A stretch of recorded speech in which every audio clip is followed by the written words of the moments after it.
السلام علیکم دوستو۔ ایک وقت تھا جب دنیا روم اور فارس جیسے عظیم سلطنتوں کے سائے میں سانس لیتی تھی، مگر اس وقت منگولیا کے سلطان اور سرد وادیوں میں ایک بچہ پیدا ہوا، ایک خانہ بدوش قبیلے کا عام سا لڑکا جو آگے جا کر چنگیز خان بنا اور دنیا کو جھکنے پر مجبور کر دیا۔ ہماری آج کی کہانی چنگیز خان کے بارے میں ہے۔ آئیے آج کی کہانی کا آغاز کرتے ہیں۔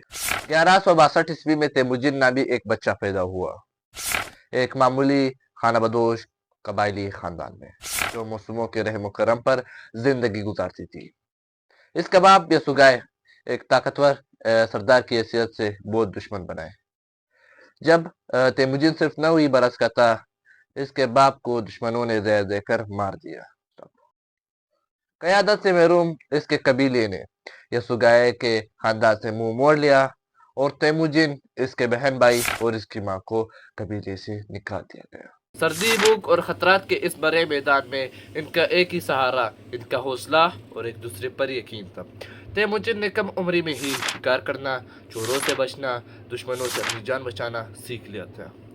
کیا آپ کو پتا ہے، ایک بار تائچی اون نامی ایک دشمن قبیلے نے تیموجن کو گرفتار کر کے غلام بنا لیا اور اس کو لکڑی کے ایک باری توک میں جکڑ دیا گیا تاکہ وہ بھاگ نہ سکے۔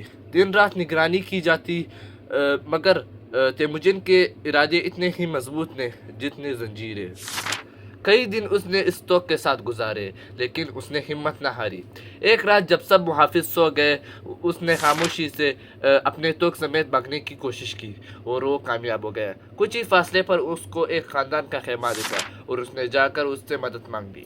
انہوں نے مدد کی اور اسے چھپا لیا اور اس کے بعد اس کے لکڑی کو توک کر کاٹ کر اسے آزادی دلائی۔ وہ لڑکا جو کبھی کمزور تھا اب لوہے کی طرح مضبوط ہو چکا ہے۔ وقت کے ساتھ تیموجن نے اپنی ذہانت، شجاعت اور انصاف کی بنیاد پر دشمنوں کو دوست بنایا۔ وہ قبائل جو ایک دوسرے کے خون کے پیاسے تھے، اب تیموجن کی قیادت میں اکٹھے ہونے لگے۔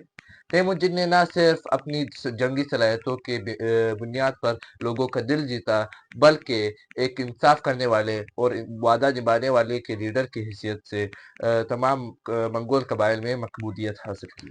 تیموجن نے قبائلی سرداروں کو اپنا اتحادی بنایا اور ان سے معاہدہ کیا اور ان کے بیٹوں کو اپنے فوج میں شامل کیا اور دشمن قبائل کو یا تو شکست دی یا تو اتحادی بنایا۔ اس کا واحد ہتھیار نظم اور وفاداری تھا۔ جلد ہی تمام منگول قبائل ایک طاقتور اتحاد میں بدلنے لگی جو تاریخ بدلنے جا رہی تھی۔ کچھ وقت بعد انہوں دریا کے کنارے تمام منگول قبائل نے چنگیز خان کو اپنا بادشاہ مانا۔ سال 1206 میں ایک نئے لقب کے ساتھ چنگیز خان یعنی تمام جہانوں کا حکمران۔ اب وہ ایک معمولی سے سردار نہ تھا، اب وہ تاریخ کا رخ موڑنے والا انسان بن چکا تھا۔ چنگیز خان کی نگاہیں اب مغرب کی طرف تھی، جہاں ایک عظیم اسلامی سلطنت آباد تھی، خوارزم شاہی سلطنت۔ اس کا دارالحکومت سمرقند اور اس پر حکومت تھی سلطان علاء الدین محمد کی، ایک مضبوط، تہذیب یافتہ اور مالدار سلطنت۔ یہ سلطنت اس وقت ترکمانستان، ازبکستان، افغانستان اور ایران اور موجودہ پاکستان کے کچھ علاقوں تک پھیلی ہوئی تھی۔ چنگیز خان پہلے جنگ نہیں چاہتا تھا۔ اس نے پہلے ایک سفارتی قافلہ بھیجا جس کے ساتھ ریشم، سونا اور تجارتی معاہدے تھے، لیکن یہ امن قائم نہ رہ سکا۔ خوارزم کے شہر اوترار کے گورنر نے اس قافلے کے تجاروں پر الزام لگایا کہ جاسوس ہے اور بنا سوچے سمجھے ان سب کو قتل کروا دیا۔ چنگیز خان نے احتجاجی طور پر دوسرا سفارتی مشن بھیجا جس کے 3 سفیر تھے، لیکن سلطان علاء الدین محمد نے ان میں سے ایک کا سر کٹوا دیا۔ یہ وہ لمحہ تھا جب دنیا چنگیز خان کا قہر دیکھنے والی تھی۔ چنگیز خان نے سال 1219 میں تقریباً 2 لاکھ فوج کے ساتھ خوارزم پر حملہ کیا۔ سب سے پہلا نشانہ بنا وہی شہر جہاں تاجروں کا قتل کیا گیا تھا، اوترار۔ شہر کو مہینوں کے محاصرے کے بعد توڑ کر گورنر کو پکڑ لیا گیا اور اس کے آنکھوں میں پگھلا ہوا چاندی ڈالا گیا۔ پھر آیا بخارا، ایک عظیم اسلامی شہر، علم و حکمت کا مرکز۔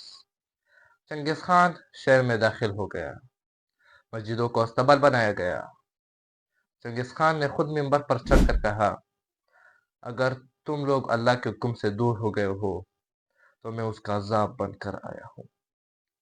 اس کے بعد آیا سمرقند، خوارزم کا دل، سلطان کی شان۔ دیواریں بلند تھی لیکن منگول چالاک تھے۔ انہوں نے اندر سے بغاوت کروائی اور شہر گر گیا۔ سلطان علاء الدین محمد جنگوں سے بھاگتا رہا، پہلے نیشاپور، ہرات اور پھر مکران، اور آخرکار ایک جزیرے پر جا کر موت نے اسے جا لیا۔ منگولوں نے ایک ایک کر کے شہروں کو جلا دیا۔ نیشاپور، مرو، ہرات جیسے عظیم شہر راکھ میں بدل گئے۔ لاکھوں لوگ مارے گئے، کتابیں جلائی گئی، مدرسے ویران، اور دنیا کا ایک عظیم اسلامی سلطنت صفائے ہستی سے مٹ گیا۔ محض ایک فتح نہیں تھی، وہ جنگ تھی جس نے پوری دنیا کو خوف میں مبتلا کر دیا۔ خوارزم پر فتح کے بعد چنگیز خان نے مشرقی وسطی، کفکاز اور یورپ کے طرف قدم بڑھائے۔ جارجیا، آرمینیا اور روس پر حملے کیے اور روس کے ایک مشہور شہر کیف کو تباہ کر دیا۔ منگول فوج بر کے رفتاری سے آگے بڑھتے گئے اور یورپ خوفزدہ ہو گیا، لیکن ایک دن منگول فوج پلٹ گئی۔ چنگیز خان نے سب کو واپس بلا لیا۔ سال 1226 میں چنگیز خان نے اپنی آخری جنگ کی جو تانگوس سلطنت کے خلاف تھی، اور جنگ جیت لی گئی، اور اس کے بعد چنگیز خان بیمار پڑ گیا، اور سال 1227 میں چنگیز خان وفات پا گئے۔ اس کی قبر آج تک راز ہے جو کوئی نہیں جانتا۔ اگر آپ کو یہ ویڈیو اچھی لگی تو اسے لائک کریں اور ایسی اور ویڈیوز کے